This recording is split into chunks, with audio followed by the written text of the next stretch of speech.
Good evening and namaste from Nepal, sir. This is me, Aragya Khadka. As I have to post a video regarding tennis, I'll try to make a short and brief description regarding the tennis. So right now I am in Nepal Tennis Center, Kathmandu, Nepal. Actually, they are conducting an international tournament, so they have given me a tennis court for a few minutes. So I'd like to thanks them as well through this video. So coming to the tennis, introduction of the tennis, it is a very popular outdoor sports. Actually, it is very popular worldwide. First of all, thanks to the legends, Novak Djokovic, Roger Federer, Rafael Nadal, they have made this game beautiful, more beautiful, and they have, because of them also many people are watching the game actually. So in this topic, on my video, actually I'll be discussing about what are the phases that are involved in the tennis. Since I belong to a physiotherapy background, I'll be trying to correlate with the clinical condition with each phase as well. So basically the first phase will be our wind-up phase. This is your wind-up phase. I am trying to mimic what is happening in the wind-up phase. Is that the athlete or the subject will try to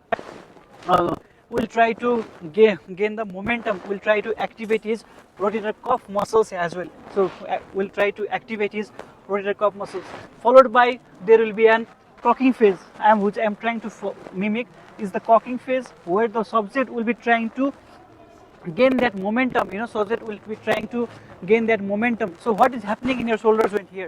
The main muscles that are involved in the tennis is your rotator cuff and scapula. So I would like to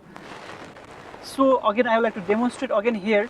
You see, while I am going in the cocking phase, my shoulder is going into abduction, followed by external rotation of the shoulder. That means my external rotators and abductor muscles are very much being activated in this scenario. Okay, so this is your cocking phase. So followed by there will be a acceleration phase. So what is the advantage of cocking phase?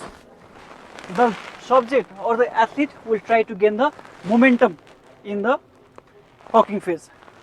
Once he is ready, then he will try to smash the ball very hard. So that is an advantage of cocking phase. So what is happening in the acceleration phase?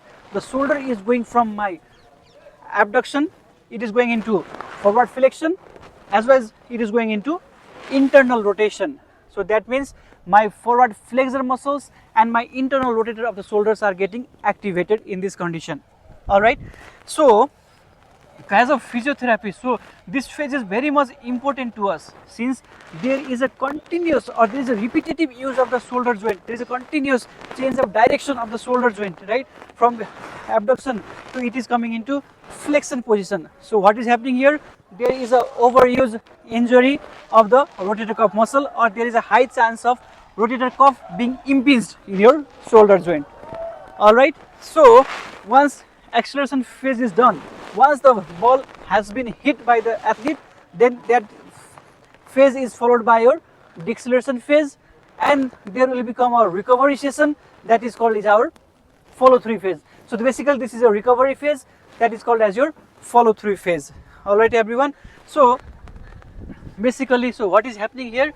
There is a high amount of stress over your shoulder muscles, high amount of stress over scapular muscles.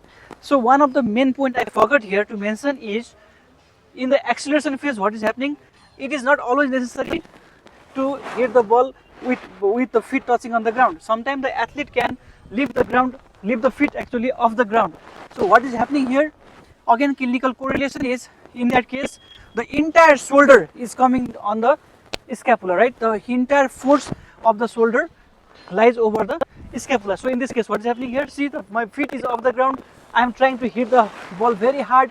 So what is happening here? All the shoulder muscles, all the force of the arm or force of the hand is going on your scapula. So that is why scapular stabilization training is a must for all the tennis players. All right. So as we know that all the whole body is involved.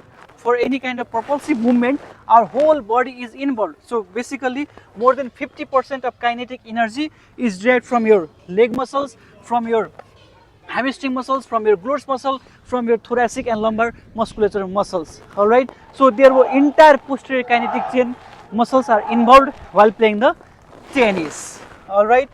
So coming to the clinical condition, as the game progresses, the athlete will be using this kind of technique.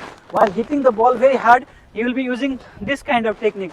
This is called as your backhand drive technique. So what is happening here? There is continuous overuse of your wrist extensor muscles.